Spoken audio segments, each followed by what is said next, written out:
በቲክቶክ እንዴት ገንዘብ መስራት ይቻላል? ቲክቶክ እንዴት ይከፍላል? ቲክቶክ በላይክ እና በቪው ይከፍላል?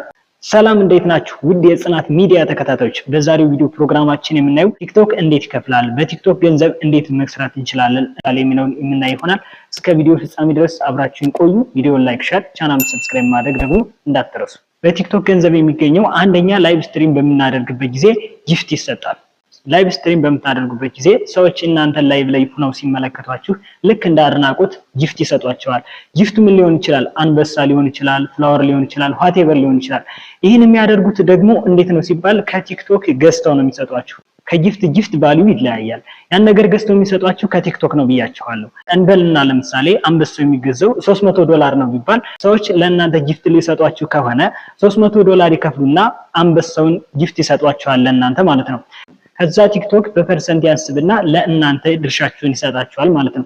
ለምሳሌ ከ$300 30% ከሆነ የሚሰጣችሁ 70%ን ለራሱ አድርጎ 30%ን ለእናንተ ይሰጣችኋል ማለት ነው።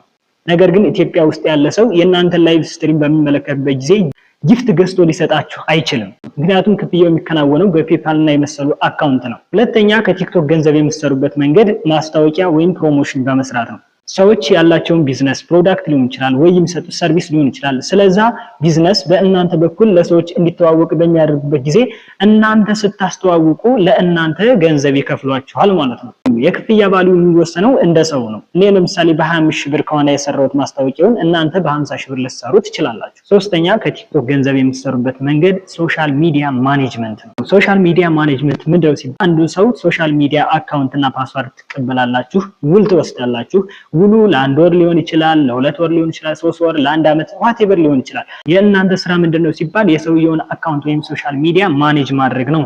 ቪዲዮ ትሰራላችሁ፣ ፖስት ታደርጋላችሁ፣ ኮሜንት ትመልሳላችሁ፣ ዋቴቨር የሰውየውን ሁሉንም ነገር በሶሻል ሚዲያ የሚያደርጋቸውን ነገር ታደርጋላችሁ ማለት ነው። በዚህ ጊዜ ሰውየው ለእናንተ ከፍያ እንደውላችሁ መሰረት ይከፍላችኋል ማለት ነው። አራተኛ ከቲክቶክ ገንዘብ የምታገኙበት መንገድ ኮንተንት ማርኬቲንግ የሚባለው ነው።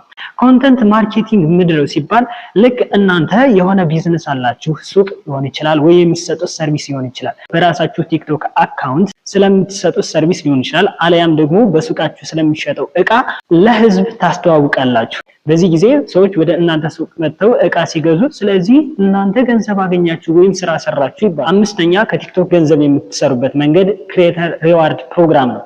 ቲክቶክ በላይክ እና በቪው የሚከፍለው 7 ሀገራት ላይ ብቻና ብቻ ነው። ከዛ ውስጥ ደግሞ ኢትዮጵያ የለችበትም። ስለዚህ ቪዲዮ ፖስት አድርጋችሁ 1 ሚሊዮን ሊሆን ይችላል። ለምን የዓለም 7 ቢሊዮን ህዝብ ቢመለከተው ስለዚህ በላይክ እና በቪው ሊከፍላችሁ አይችልም ማለት ነው። ነገር ግን በላይክ እና በቪው እንዲከፍላችሁ የምታደርጉበትን መንገድ ልንገራችሁ። ኢትዮጵያ ውስጥ ሆናችሁ ሎኬሽናችሁን በእነዛ 7 ሀገራት በአንዱ ታደርጉና በምትከፍቱበት ጊዜ በላይክ እና በቪው ይከፍላችኋል ማለት ነው። በላይክ እና በቪው ተከፋይ ለመሆን ኢንተርናሽናል አካውንት እንዴት እንደምትከፍቱ በቀጣይ ቪዲዮ ሰራለሁ። ስለዚህ ሰብስክራይብ ያደርጋችሁ ሰብስክራይብ አድርጉ፣ ቪዲዮ በመለቅበት ሰዓት እንዲደርሳችሁ። ቪዲዮ ላይክ ሼር ማድረግ እንዳትረሱ። በቀጣይ በሌላ ቪዲዮ እስከምንገናኝ ባይ ባይ፣ ይመቻችሁ።